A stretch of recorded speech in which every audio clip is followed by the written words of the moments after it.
Welcome. Welcome. Thank you for. Thank you for tuning in to the MCP podcast.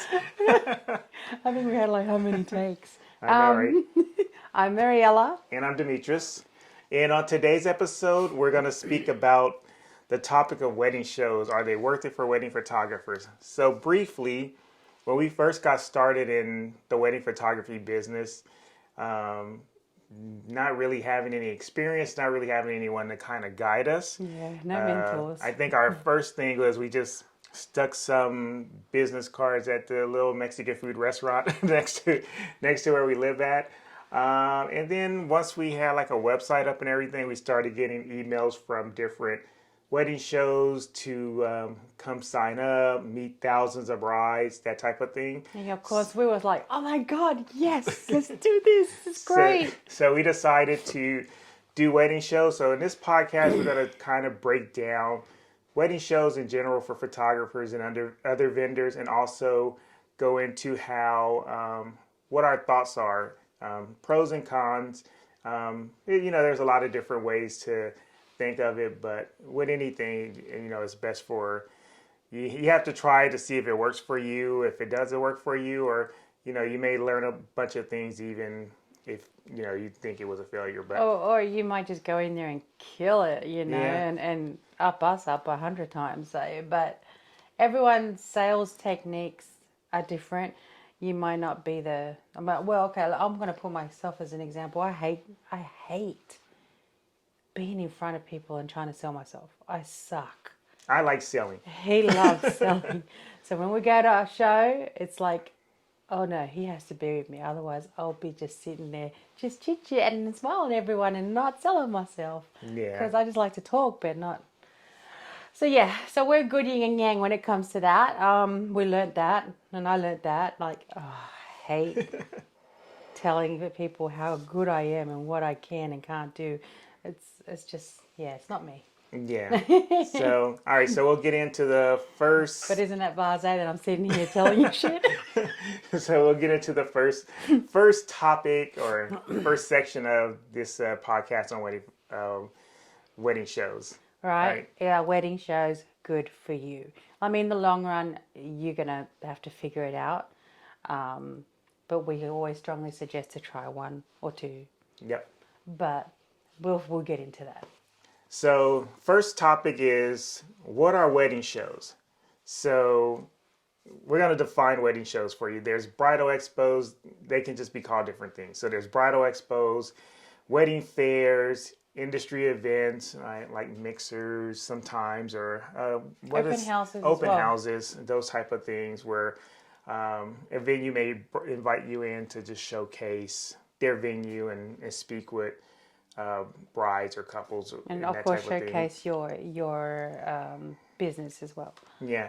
So basically, the way a bridal show works is that it usually takes place like in a hotel or a convention center. That's what your typical bridal shows are. Pretty big areas for the masses. Yeah, and they're usually held by companies who are just in the business of doing bridal shows. So there's a few names out there. I mean, there's some local, but I mean, it's going to be different wherever you are in the country, but it's basically going to be the same thing. Well, Southern California. So when it comes to wedding shows, you kind of have a setup like this. They're going to rent out a big venue or space, and that space is going to allow all type of wedding vendors to come in. So anyone from like florists to even venues, photographers, videographers, DJs, photo booths, bakers, photo booth, caterers, wedding dress people. Oh my God, florists. Did you say florists? You said florists, yeah. Right? Jewelry people, even honeymoon people show up. Vacation people, anyone who could sell anything. It's in the wedding industry to a couple. In the service industry, right?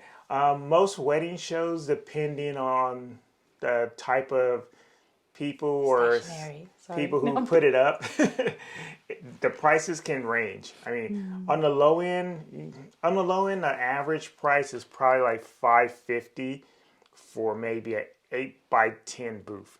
And then you have some bridal show companies who may start at $5,000 just for one day. Yeah, like the Like wedding salon. wedding salon. You also have bigger like Bridal World where they'll do like a weekend bridal show. So it'll be like a Saturday Sunday show, and that can be in a couple of $1,000s. Yeah, 2 to 3 thousand. Yeah, for your booth space. But your booth space kind of it depends. So depending on The bigger the space, the more you're going to pay. And of So- course, a corner is like corner prime. booth cost is prime real estate, so they Prime charge real more estate, because you get people coming in from both ways down the aisle. So with those spaces, you're looking like an 8x10, probably 10x10, and the 10 12. by 12 spaces, and depending on what your booth setup consists of, you have to kind of rent space according to that. Yeah, I mean, it just depends on your setup and what you're there for. Like, okay, let's just say photography because that's what I know. All right. You can have people who have like these massive wall setups, and then there's some who are really simple and just behind a table with some easels and whatnot. So it just depends on you. But so let's keep it safe at the numbers of 500 to 800. Let's just say that. The Right, average. your average. Question. Now that we know what the difference is, well, that's major ones. But actually, we haven't covered what the open houses do. Yeah, so those are the major wedding shows. The open house show may be, say there's a local venue, and your preferred vendor on their list, or maybe they're open to invites. With that one, you'll go to them and they'll set up a bridal show or wedding show so they can get more bookings into their venue. So because of that, they also want to provide other vendors so when the brides come, they can talk to other people. Those sometimes can be free for the preferred vendors, or maybe they'll have like, a couple $100 fee to cover But they're more refreshments and intimate, everything though. like that. Yeah. They're not huge. They're really catered just for that venue, so you're not going to get other venue vendors. No. They'll have just your basics like bar people, caterers, florists, DJ, photographers, videographers, planners, cake. Cake people. What else? Maybe Dessert, dessert, photo booth, Photo DJs. booth. Oh, it's a DJ. Yeah. So yeah, just the ones that are really straightforward, and then they'll probably have some niche-y, more trending kind of vendors there, something that's new and trending. It just depends, but those ones are smaller, and they're a good option. I prefer those. Like I prefer the smaller intimates. Just like I guess I prefer smaller weddings, but that's just my personal choice. But the only reason now is I know that is because I've experienced the big ones back in our earlier career, and I don't like them. But they gave me good experience though. They let me and helped me realize what it is that I want out of my wedding business and what market I want. And especially if you're new, I mean, like we did those big shows because that's kind of like the big thing to do. Because it takes a while to get on a vendor list of a venue. But there were couples who we booked. There's weddings that we booked from those shows. There's couples whose weddings we did because of those shows. So you probably wouldn't have found them any other way. So let's talk about the typical setup for a bridal show, for a booth. For a photographer? For a photographer, yeah. Typical is okay. You should be display. Okay, am I saying what I feel you should be doing? Yeah. Okay, so as far as your display goes, obviously you should know or have an idea of what you feel your market is as far as brides go and whatnot. So your choice of imagery that you're going to display that day is imperative to your brand.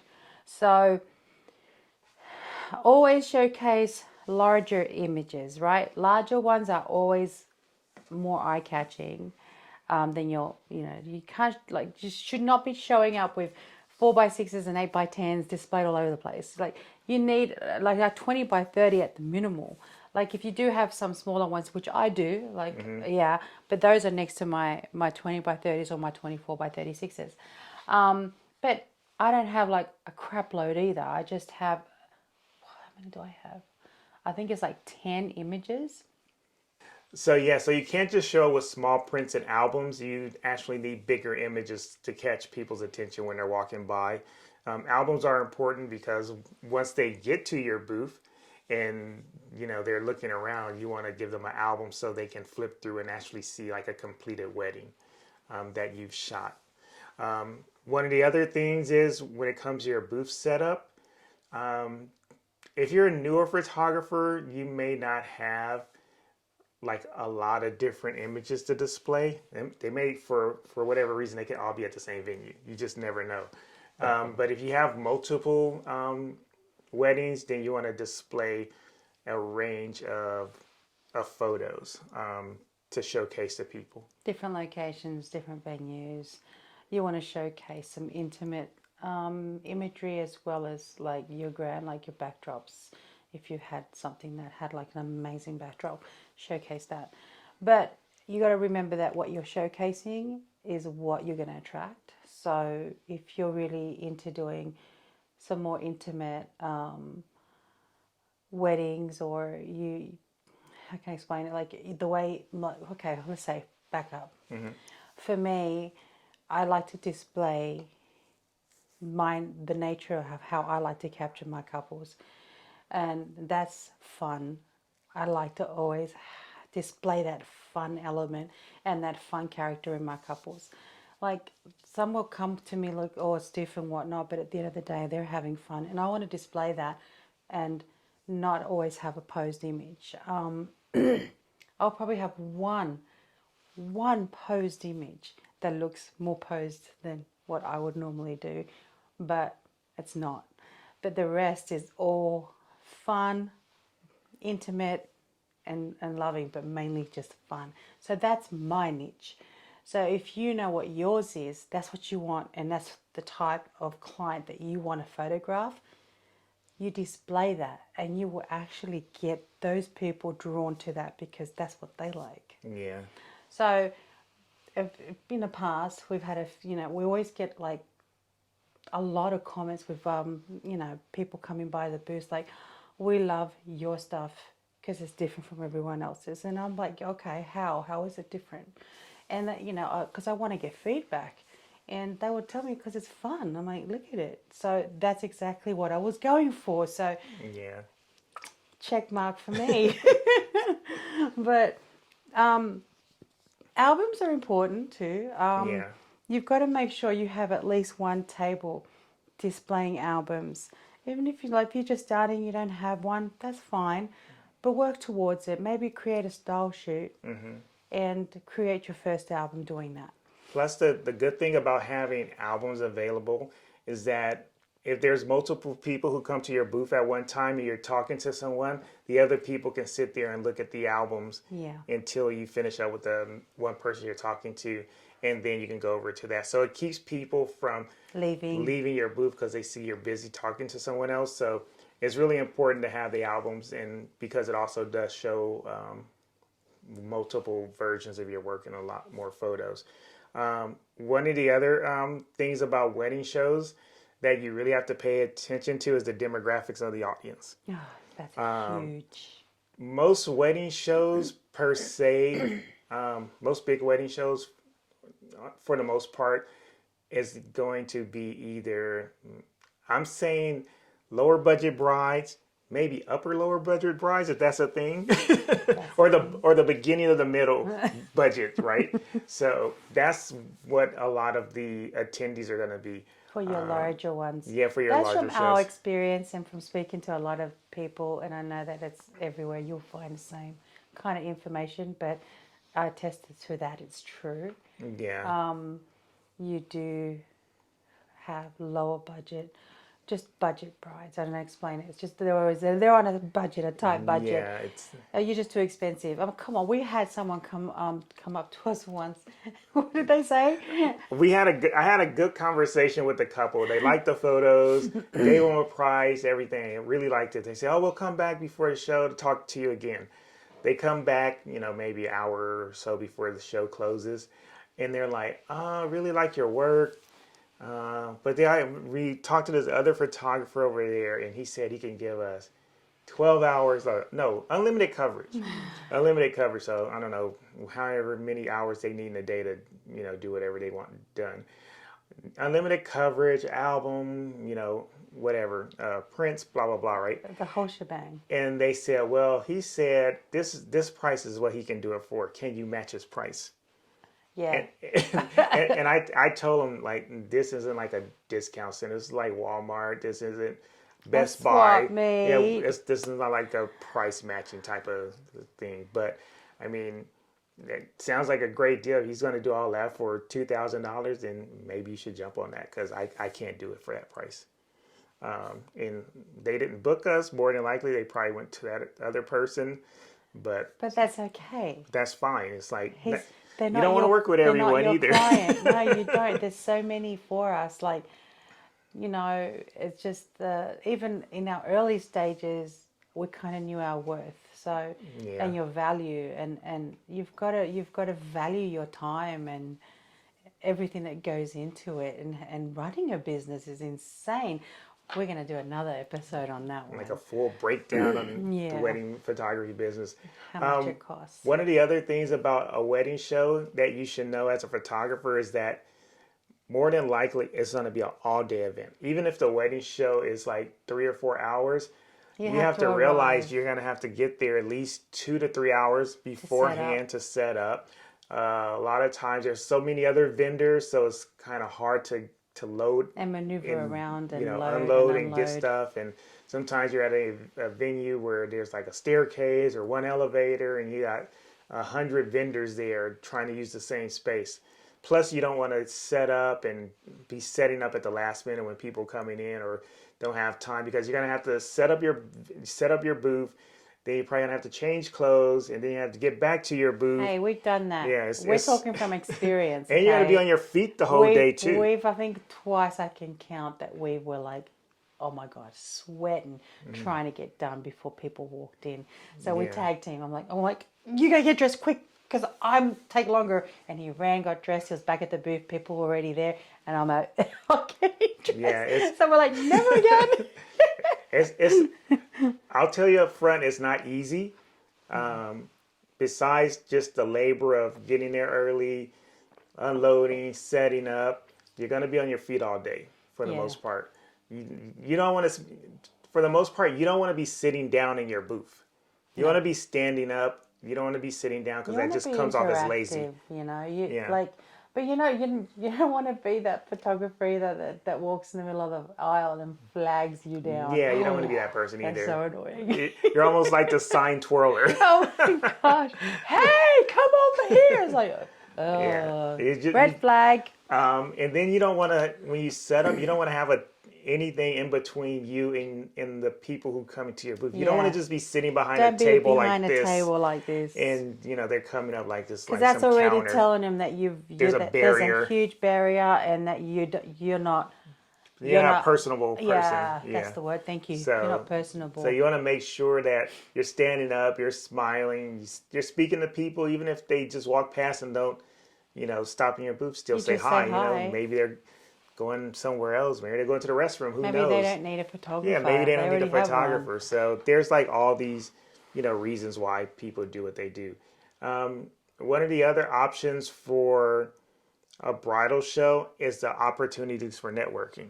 Actually, that's like the biggest thing. Yeah.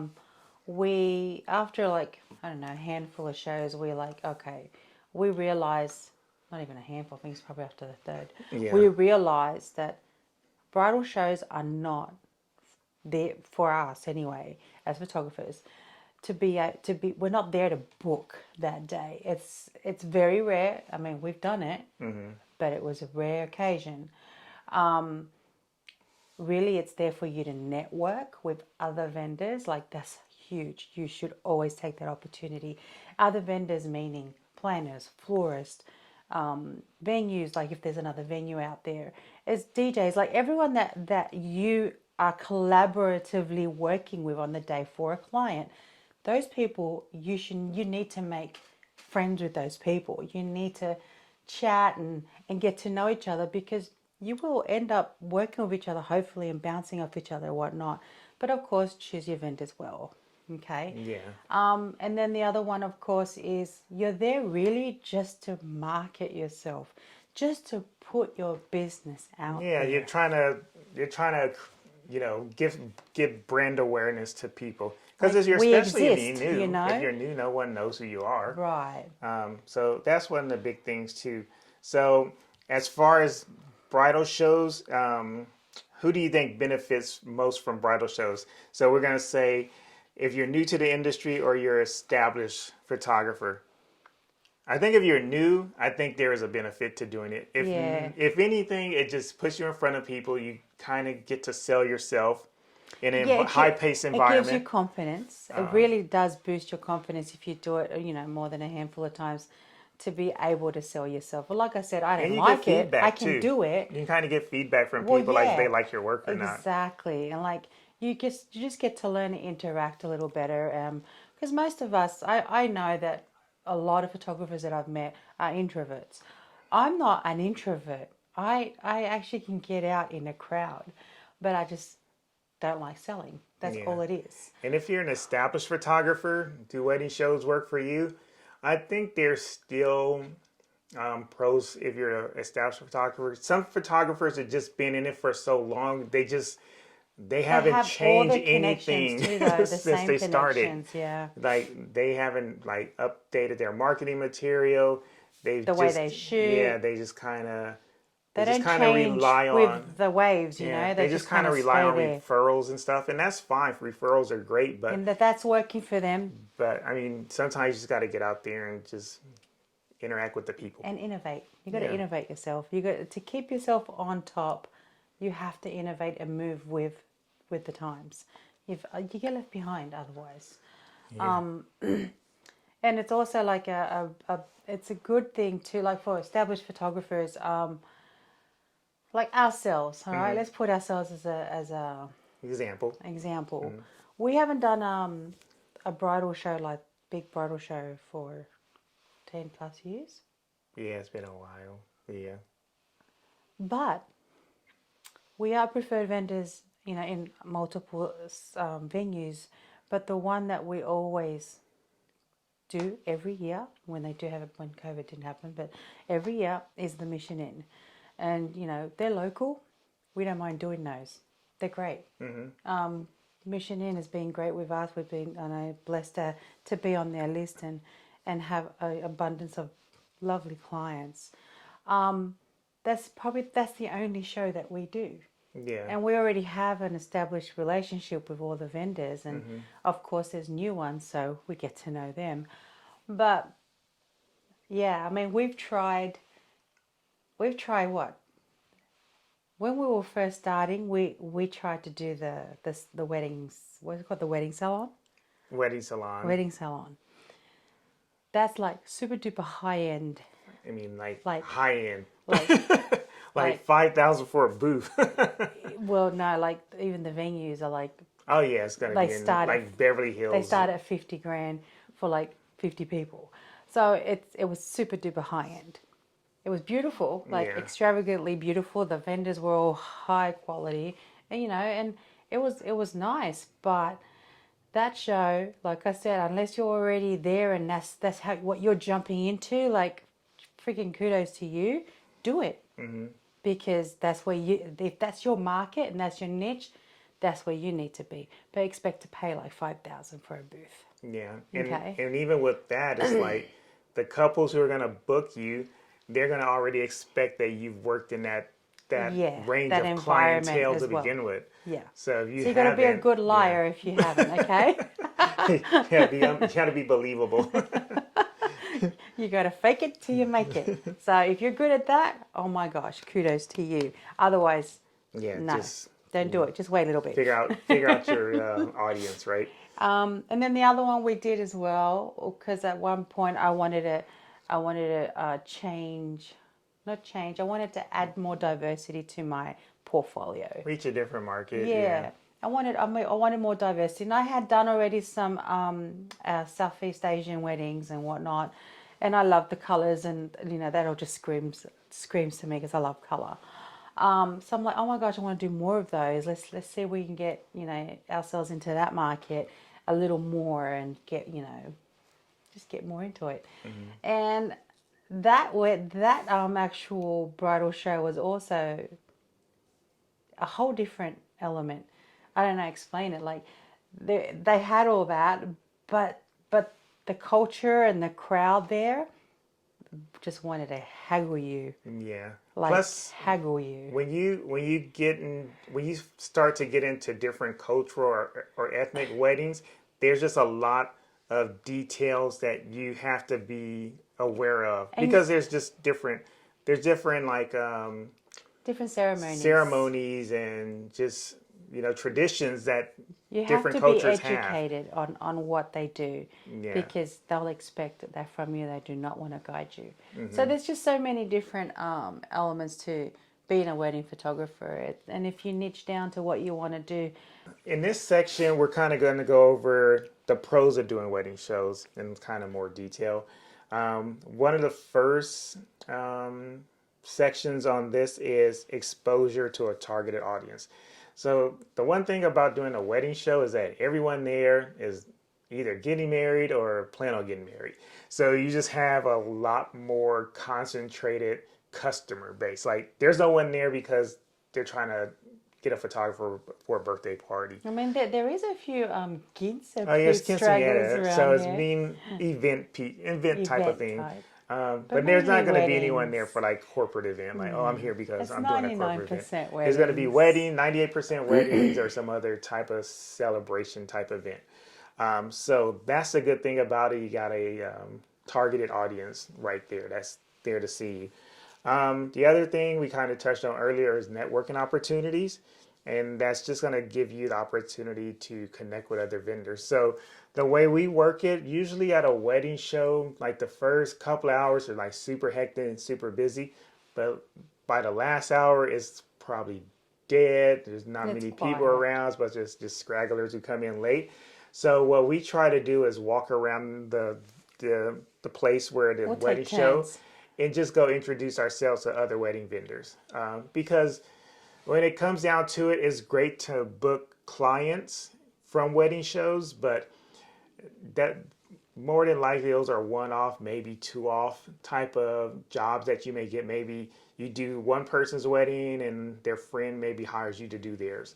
But if you can connect and create relationships with wedding planners, venues, florists, those type of people will be able to recommend you for years. So if you get a good connection with another vendor, they may send you one or two potential clients a year or even more. So that's why it's important to not just look at the wedding show. It's like, I got to book clients here. It's like, if I don't book anyone here, it sucked.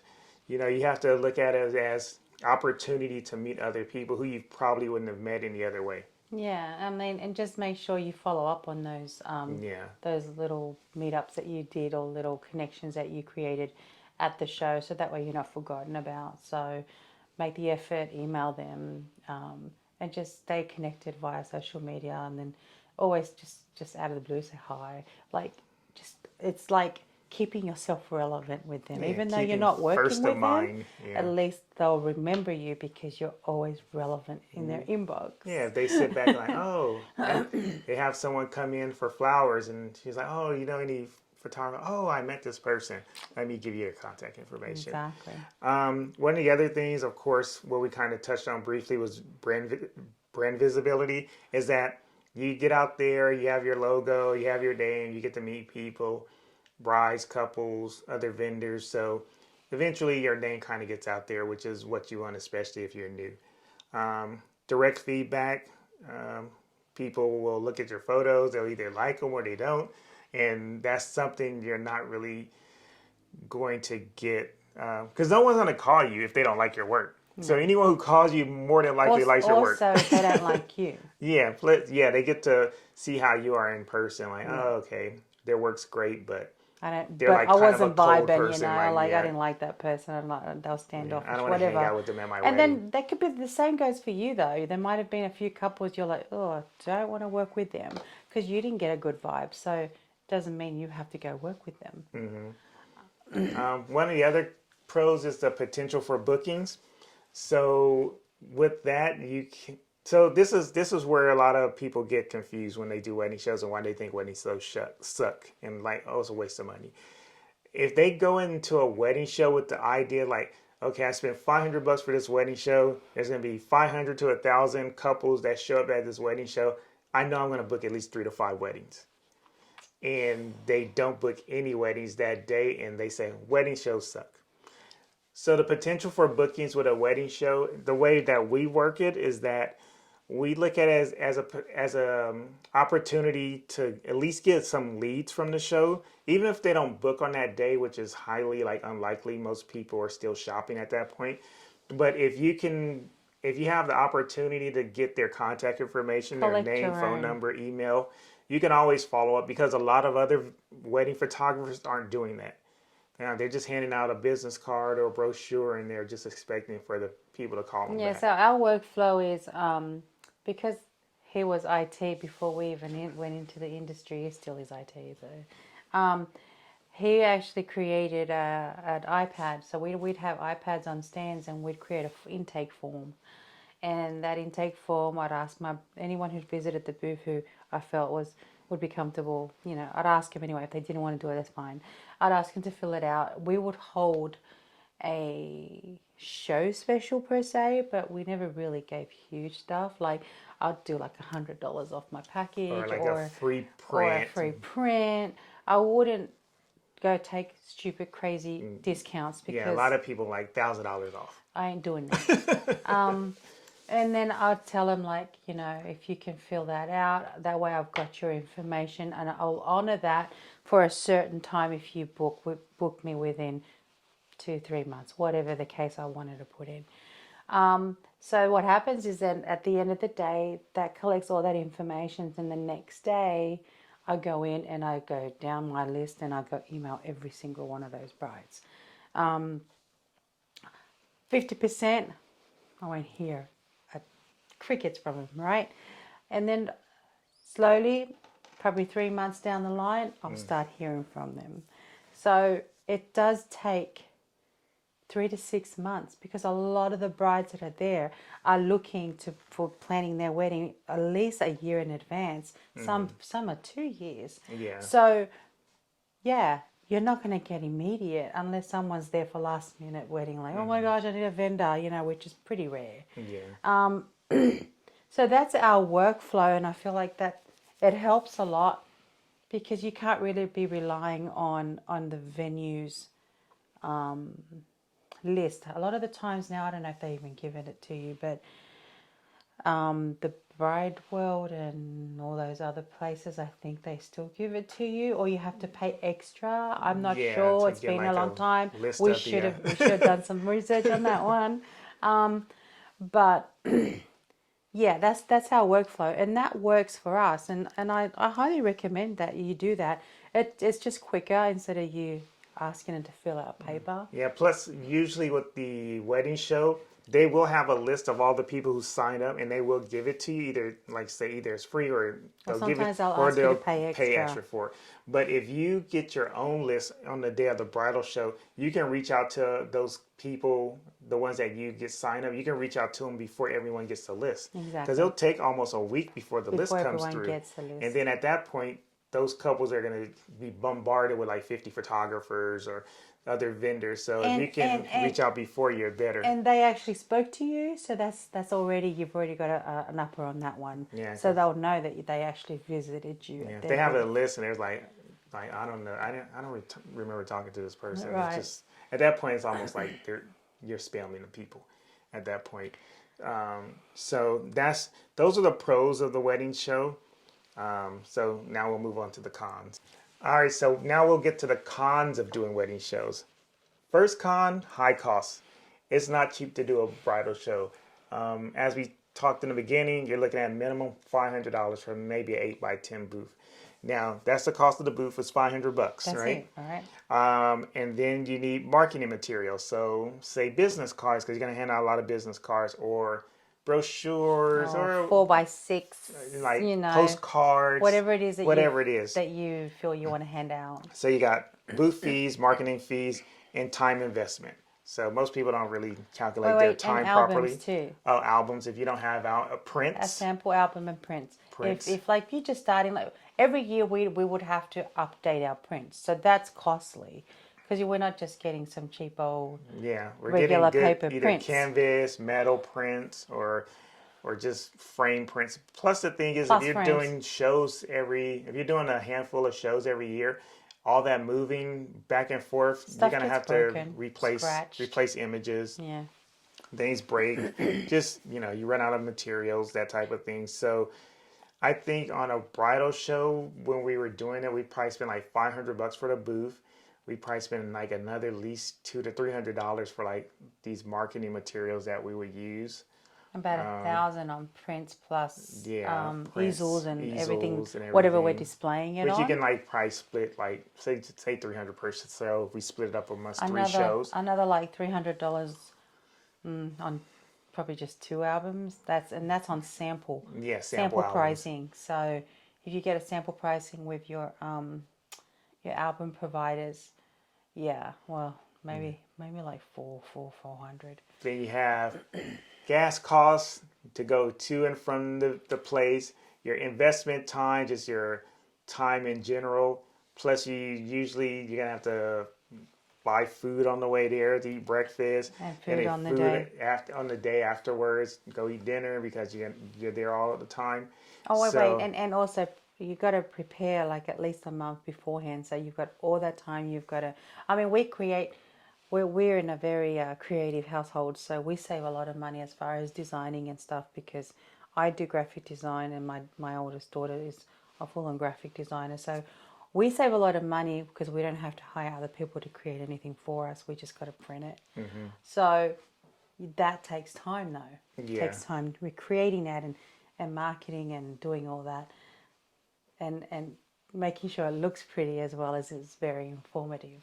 So yeah. and then the cost to get the materials printed, Yeah. and then the turnaround time. You can't wait till the last minute because it can takes take like a up week to or a week two to two. to get some items printed. Even if you get canvas prints or just prints for album as frames or well. albums, like So those all can take at least almost a month. Yeah, you've got to plan at least 2-3 months ahead of time and make sure you've got everything ordered. If not, you'll 4 be weeks running down out. to like I don't know, Staples or Office Max to get copies, and more than likely the copies of your stuff is just gonna not look good. Yeah. It's And just then gonna be you got basic. design factor as well, like how you want your actual booth to look like. Yeah. And I spent money on linens and then I got my florist friends who actually would donate flowers for me. So we do that work together. So I'll just display their cards next to their flowers. So we help each other out with that one.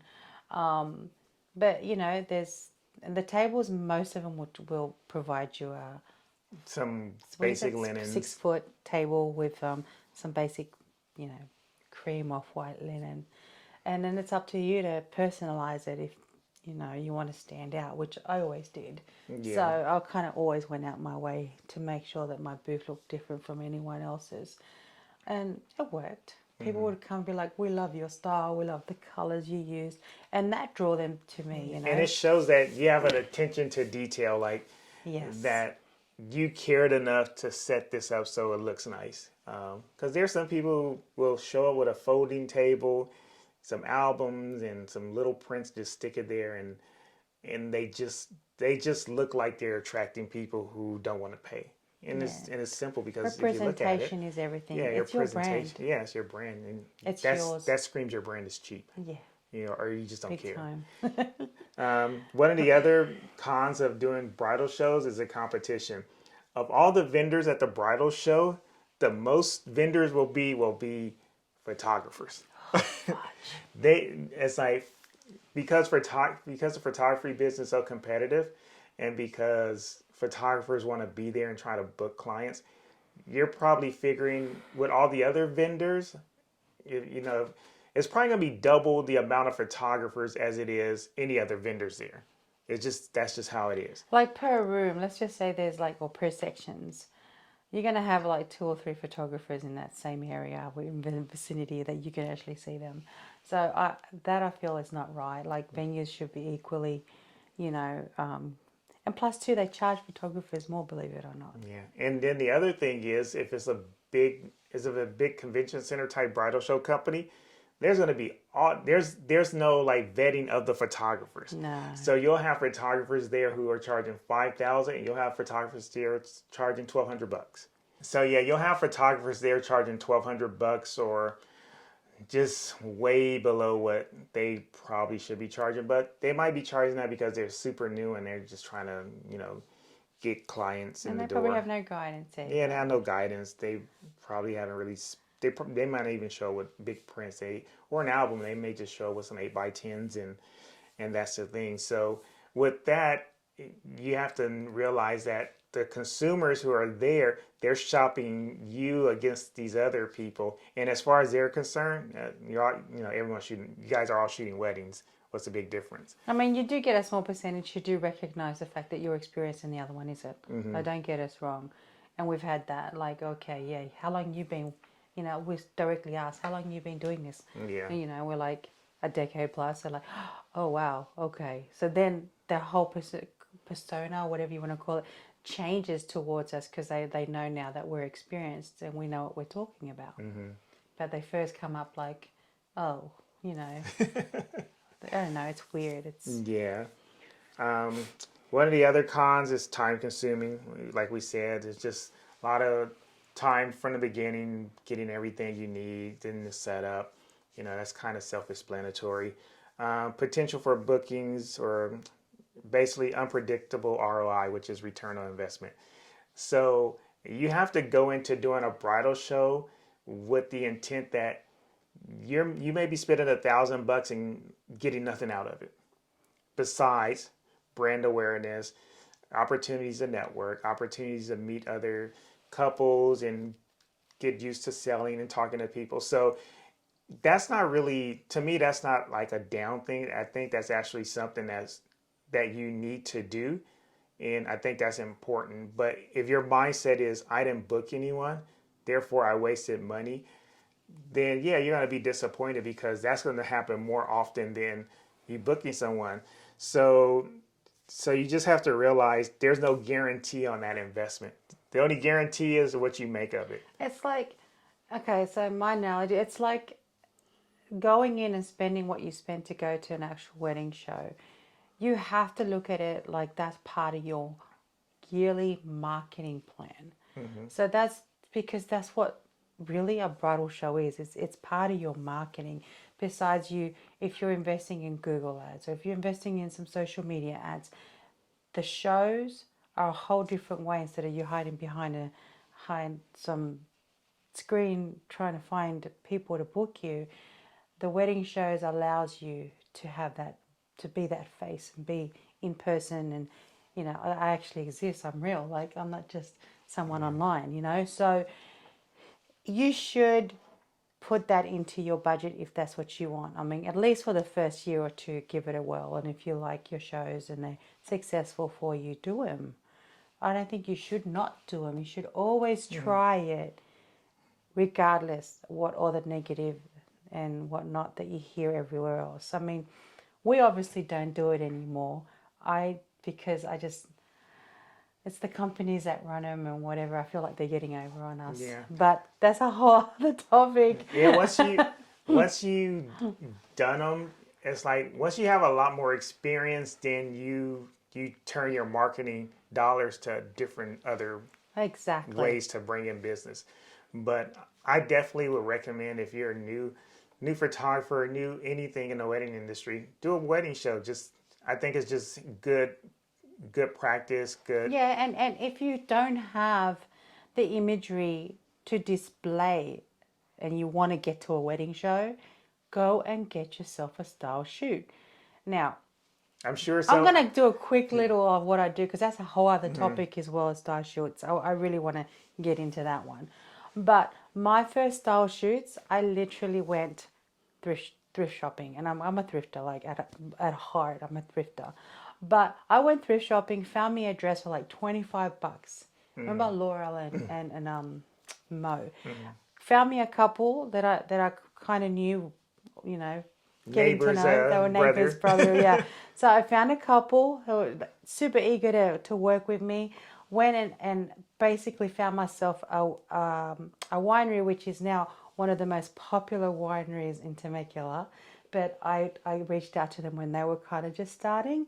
So I created that, got myself a florist, got myself a makeup person, and that was it. I just got the bride, the groom, and we shot at this winery. Those images alone were my beginning images to get in the front of people's faces when I did my shows. So that's what I did because I had a few weddings already under my belt, but I didn't like them. Yeah. Like they weren't something that I wanted to showcase. They were my start weddings, like everyone has those.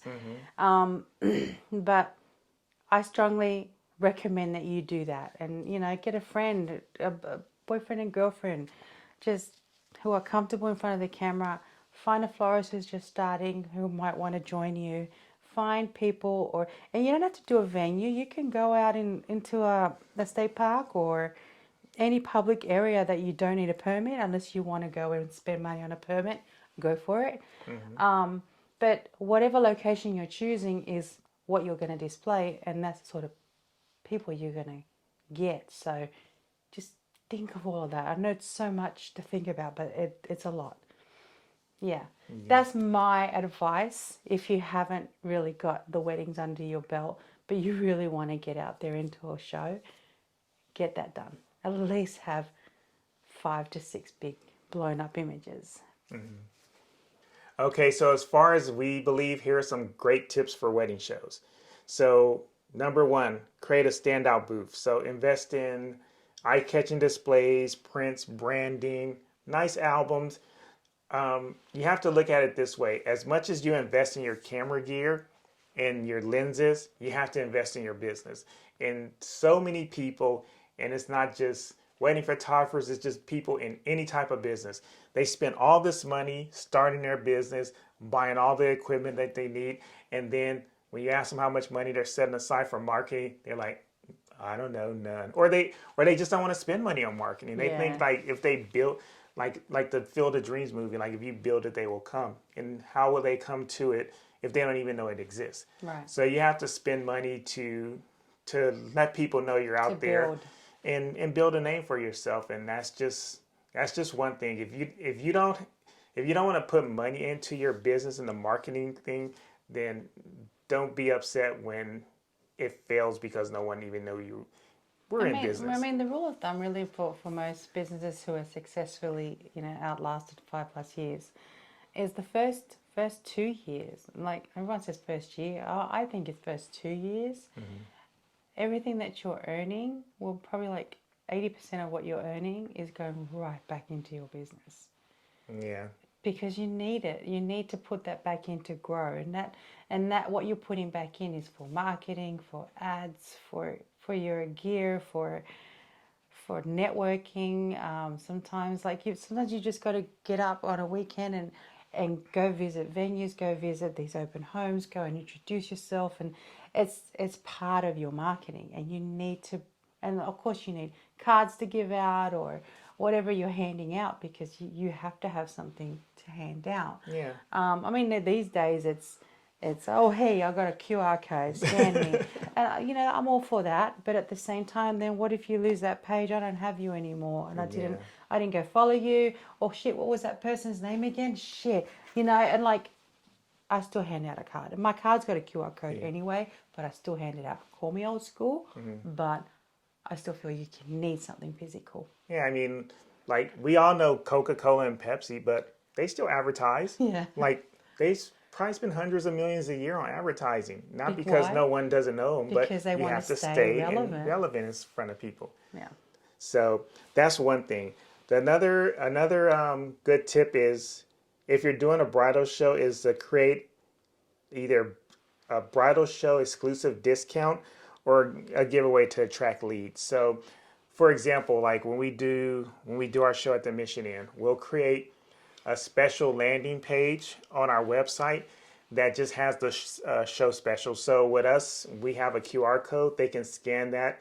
It takes them right to that page that's for that particular bridal show. They can fill in their information, and we may offer like a $200 discount or like a Or free sometime, 16 by 20 or canvas for print. the mission in sometimes too, I'll come up with like just a package that is only available to the mission in people. Yeah. So yeah, it just it depends on how you want to advertise yourself, Yeah. but I mean, and what works for you and what will make sense for you financially as well. yeah, I mean, in the past, we've done like, okay, if you at a bridal show, we'll give away like a free engagement shoot. And we've done that, and most of the time, it just doesn't pan out. It doesn't. The couple that get the free engagement shoot, you'll And never then hear they're from like, them bye. again. And I'm So, like, rude. so you wanna have a incentive that you control the cost of. Like us shooting an engagement shoot for free, that may be like a $600 give out, and then we have to spend the whole day with those people. So there's other ways that you can offer incentives to people that is a big value to them but may not cost you much. So for example, you may say, I'll give you a free 16 by 20 print or a free parents album. Or $200-300 Yeah. credit Maybe towards that'll some cost print you credit, like whatever it is. cost you that costs you like a third of that. a third of what the value is. So you can do that, and to the person, it's a big value, but to you, it's not really much, and you kind of have more control You're not over it. losing out too So much. that's one of the things. Offer those. Sometimes that's that extra push that people need in order to People like book you. physical things, Yeah. tangible. Another tip is collect contact information, like we said. Earlier, yeah. Capture leads, sign up sheets, QR codes, any of that stuff, because more than likely, just in our experience, even to this day, most of the other vendors there are not going to be doing it. They just don't do it. I don't know, it's because they don't have the technical know-how to do it. But at the end of the day, if you just have a piece of paper and a pen, anyone can do that. But it just all depends on how you want to run your business, how professional and how just hungry you want to be when it comes to making sure And people how smooth contact you you. want your experience to be with your couples. Like for us, it's all about the experience. So Yeah. And the main thing is you want to follow up promptly. So reach out to your leads within 24 to 48 hours to stay top of mind. Because most of the time when we do wedding shows, they're on Sundays. So Sundays, they probably get home and they got a bag full of paperwork from every vendor that they've they met. got work the next day. They got work the next day. So maybe on Tuesday, shoot them a text, shoot them an email, even call and just say, hey, I met you at the show. You gave me your contact information, just following up, see if you have any questions, you want to meet up. Chat someone, I can have Yeah. some coffee. Just anything like that. Anything. I always offer for them to come to meet with me and have coffee. Yeah. But you know what? The times are changing. A lot of people A lot don't of want to take people a phone don't call. even want to pick up the phone. So you have to Text kind of message it figure is. out how to navigate, just how people are nowadays. But the other tip that you want to do, you want to follow up promptly. So within 24 to 48 hours, you want to at least send an email or a text message or a call. More than likely they're not going to answer the phone, but leave a voicemail. People don't like to talk these Leave a days. voicemail and just follow up and say, hey, met you at this wedding show that we did the other day. We talked, you gave me your contact information. Let me know if you have any questions. You Would want to love hop on to a have call. a coffee you want to meet with for you coffee. if you want. Those Yeah. type of things. So, and that's something that you kind of have to do because a lot of people, if you send them an email once or twice, the thing is, a lot of people just don't receive emails. That's just a thing. Especially if they're using Gmail. Yeah, it fuck's just sake, goes into promotions, They put it straight into spam, promotions or all spam. kinds of places. So they don't see half the shit you send. So you have to follow up with a text and a phone call. I do both. Yeah, so I do both. I do not just text them and hope that they respond. I'll go and send you a message as well, voice message, and if you haven't responded, I'll go do another email again.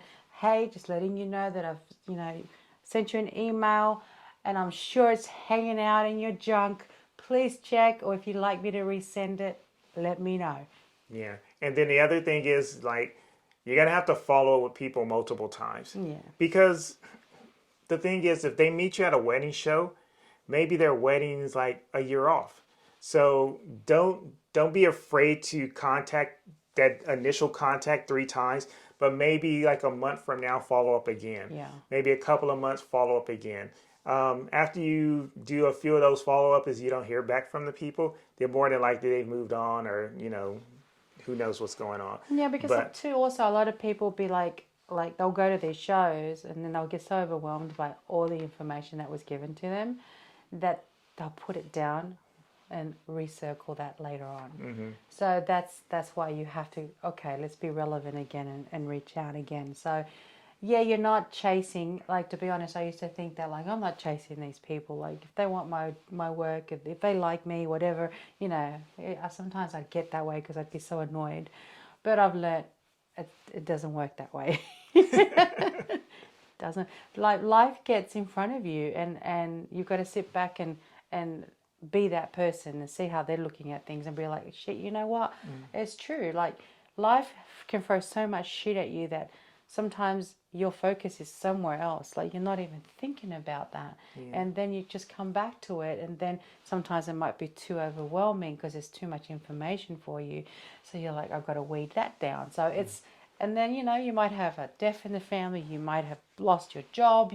There's just so much shit that could go on that we need to sit back and think, oh my God, hold on a minute. Let me just not think, they're not interested. So we've learned that, and I think you need to remind yourself of that too.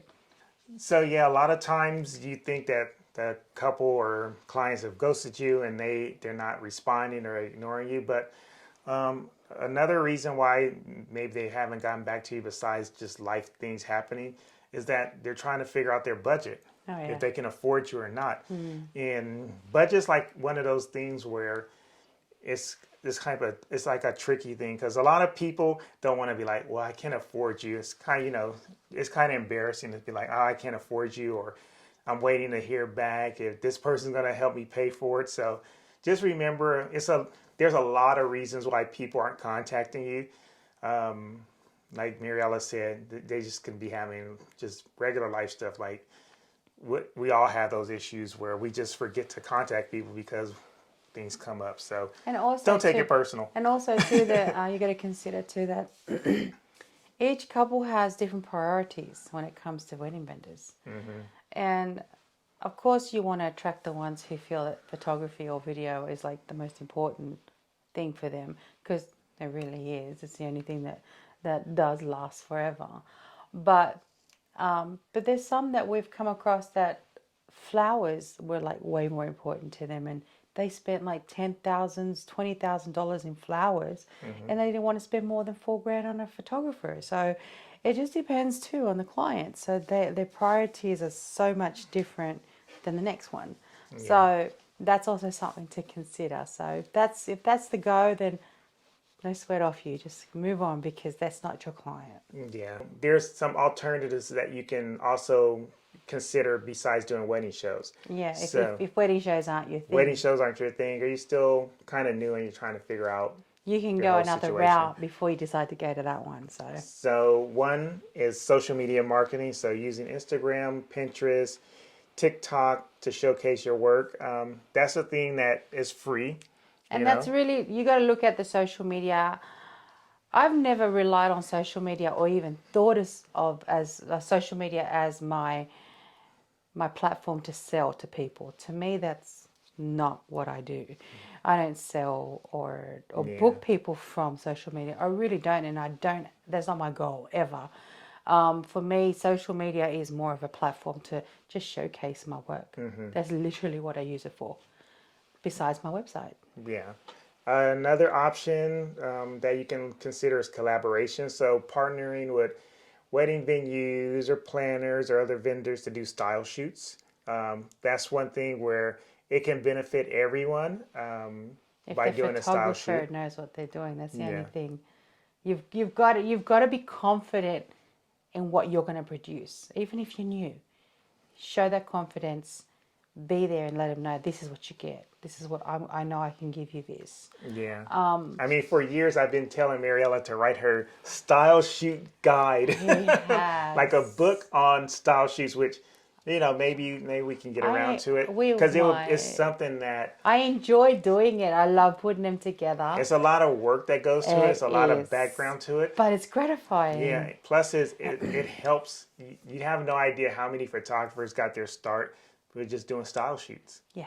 It's a big thing. Even to this day, even though Mariella's an established photographer, she still does a number of style shoots every year. I do at least 2 to 3 a year. I mean, that's because I want to continue to have good relationships with my wedding vendors, and I also always incorporate someone new. And it gives you opportunity to be creative. Yeah, yeah, that's like the most is because we can actually style a shoot collaboratively with my other vendors, and come up with shit that we don't get to do during weddings and get really intricate in details and dress the bride in a whole different way.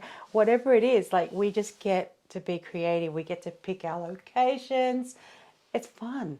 It's creatively fun, and you just create this beautiful, amazing network of and community with vendors, and I think it's important to do that and to have that in your whole photography career. Don't stop doing style shoots. And it's a collaboration, which means that everyone is basically providing their time for free in their Yes. services. No one should be paying for nothing.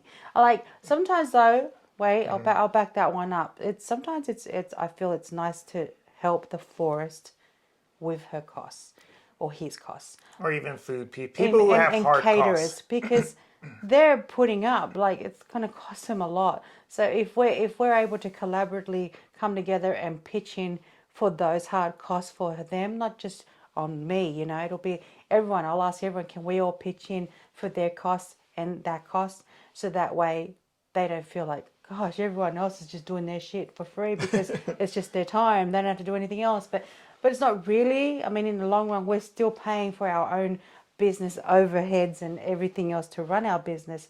But I just feel like that collaboratively we should help the caterers and the florists. And I mean, there'll be lots that will turn around and say no to you because no, that's part of their budget, or they have a marketing budget and that includes a style shoot, so that's brilliant. But if they don't have one and they're like, oh, that's going to cost me, what do you want to do? And then if it's elaborate, then pull out a pocket and ask all the others if they can pull out too. Don't be afraid to ask. Yeah. Another alternative, this is probably my strong suit, is SEO and blogging. That's his suit. Since I run a company called Muse Media House that works 100% in the wedding industry as a marketing agency. Yeah.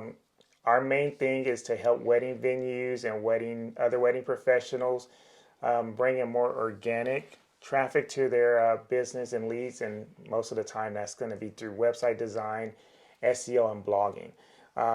So the good thing about that is that we can target the type of couples that we want to target, that we want to reach out to based on what we put on the website, what we put in blogs, how we design the website. We're trying to attract what kind of information you have on your website, your we want to imagery. attract the clients that you want.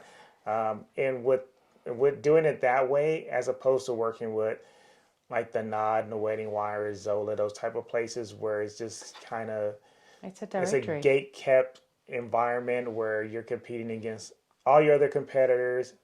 Every layout looks the same, every listing looks the same, and more than likely, the majority of the time, you're just going to get low quality leads. You're going to get leads that are shared amongst all your competitors. You're going to get super he's not budget just brides. saying that. Like, we've also done that. Yeah, I mean, we used to pay for these services, so I'm not just saying it like, okay, they We suck, know hire me that to do our your stuff. experience We as spent well. lots of money for like at least 2 or 3 years with, wedding directories like the Wedding Wire. They're And not. I don't even think we booked a client from that. Not a But single we spent client. thousands of dollars doing that and nothing came out of it. We would get leads, but they would be like some of the So budget friendly. crappiest low budget leads.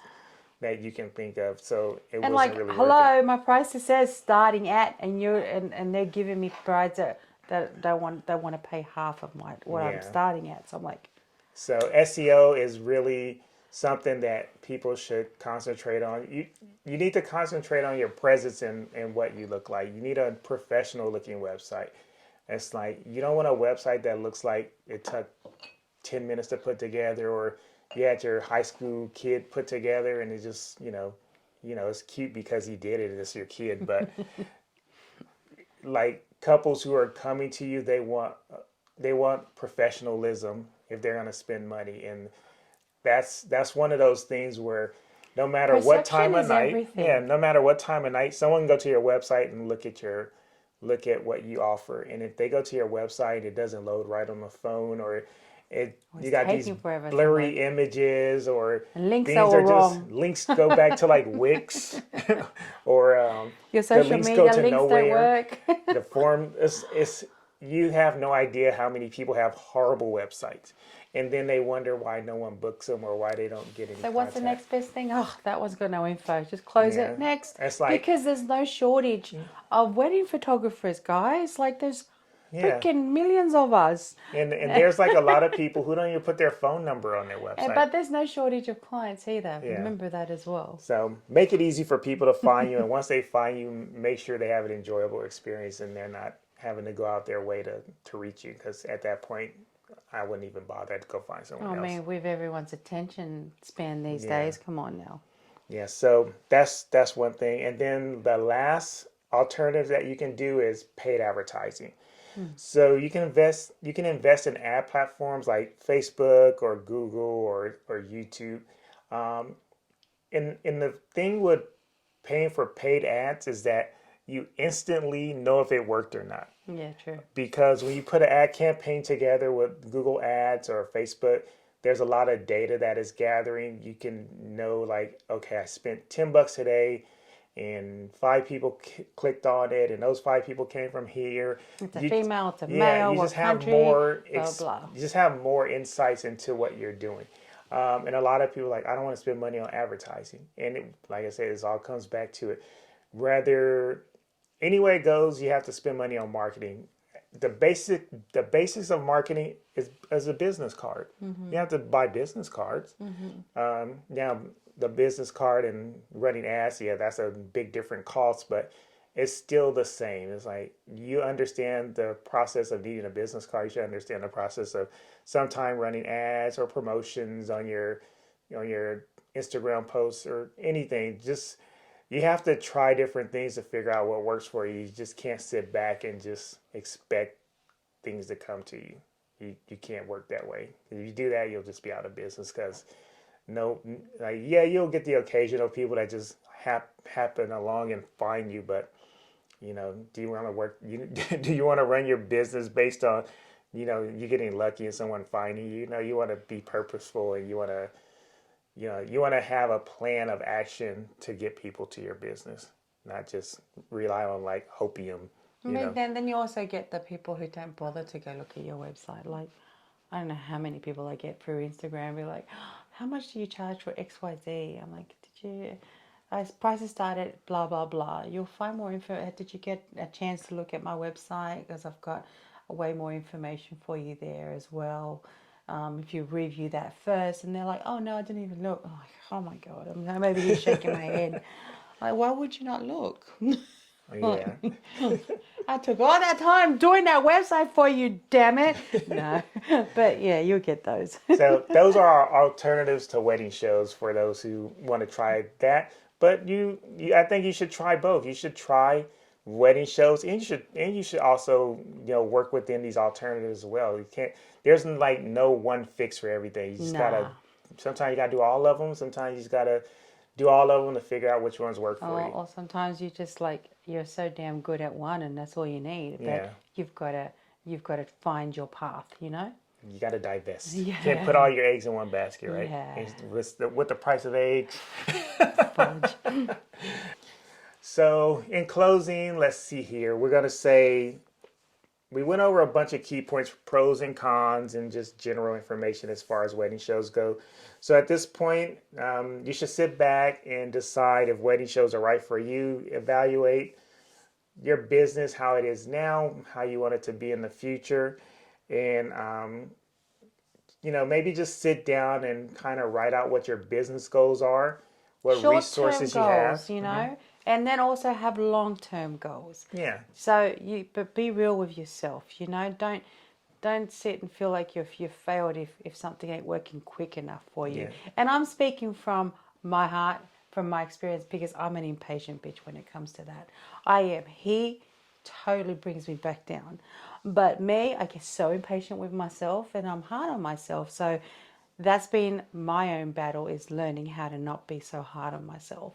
And then you have to measure your expectations. So just think that it's not going to be overnight success. I know there's people out here who will sell you be a $10,000 wedding photographer if you just watch my course. And I mean, hello, no. Yeah, or $1 million wedding photographer. It's that type of stuff. If you really Make lean six into figures it, in your if career. you really lean into it and believe it off the bat without any background or comparison to where you're at, you're gonna feel like a failure because you're gonna be like, I'm not booking $10,000 weddings. More than likely, the person selling you the course isn't booking $10,000 weddings. But you want to temper your expectations and just have real expectations, and it makes it easier if you can break down those expectations to small chunks. So maybe I start off at $2,000 weddings because I'm new, but over time I'm going to keep learning more, becoming better, and I'm going to raise my prices. That's how you have to look at it. You can't say, I just started today and damn it, I'm waiting for a $7,000 wedding. Yeah, I mean, when I first started, I would raise my price double each time. So let's say my first wedding, $300, you guys. Okay, second wedding, $600. Third wedding, $1,200. And that's what I kept doing. I kept going up and up until I'm like, okay, I'm going to settle it here, which I think was at like 20 something. 2,800. Right. And I settled there and I stayed there for a good year or a year and a half to solidify my experience and know and be way more confident and know exactly where I'm at, and then raised up again. So that's how I did it. Yeah. And so that's how you have to do it. Just have realistic goals, because if you have goals that are unrealistic and you don't hit them, you're going to disappoint yourself when you probably should have just had more, realistic goals to begin with. And if you feel like talking to anyone, I'm here. For real, you can message me, DM me anytime. Comments, ask me anything. Questions, and email. I will answer them from the bottom of my heart with truth. No gatekeeping. I will give you as much information as I possibly can. Yeah. But at the same time, if you want some one-on-one, I got you as well. Where can they find out more? MCPworkshops.com. So you can go there and send Marielle an email if you're interested in like a consulting or a phone call or mentoring. Just send her an email. And I can teach you how to do one-on-one style shoots. Like we will literally go from scratch, and I will teach you how to start it in the back end to the day of to how you end it, like editing and everything. Like we can do such details. Yeah. But it's just an investment. I wish somebody was out showing me, but I want to give back. But regarding any wedding shows, like please give us a comment, ask us questions on our channel here, and we will be more than happy to answer anything. Yeah. So for the most part, that's kind of it. We do have some good episodes upcoming. One of the episodes that'll be coming up shortly will be the cost of a wedding photographer. Yeah, we're going to break the shit out of that because one. Even if we're going over the wedding shows and everything, And this will help you understand why you need to charge what you charge, Right. and how you need to invest in marketing, because there's a lot of investment that goes into being a wedding It'll help photographer. you make your decisions like based on, okay, now I freaking know how Yeah, much you'll I have need hard to do. numbers to realize So- that you can't do $1,000 We're going weddings. to break that down. It might have to be into a 2-part series because it is a lot of information. But we're going to bring that out. We're not going to put that out of course and charge you for anything. It's going to be available for you. We're going to break it down. We might just get people to subscribe or shoot us an email so we can actually give you hard copies of what we discuss. Yeah. But we'll see how we go. We'll see on how the demand is. All right. Other than that, Wait. Other than that, I have one more. So we're going to actually launch a series, and it's going to be launching every Wednesday, and we're calling it Wedding Industry Wednesdays. So that's where I'll be bringing in amazing vendors that I've worked with or who I haven't worked with, but are very experienced in what they do, and we'll have like a boat shitload of information to give people. So I'm looking forward to that. We're going to be launching that in March. So yeah, my first one is with my florist friends. So it'll be florist and photography and how we interact and how important it is for us to have that relationship with our florist. So stay tuned for that. All right. Okay. I think that's it. Yeah, I think All that's right. it. Other than that, we'll see you next time. Bye. Peace.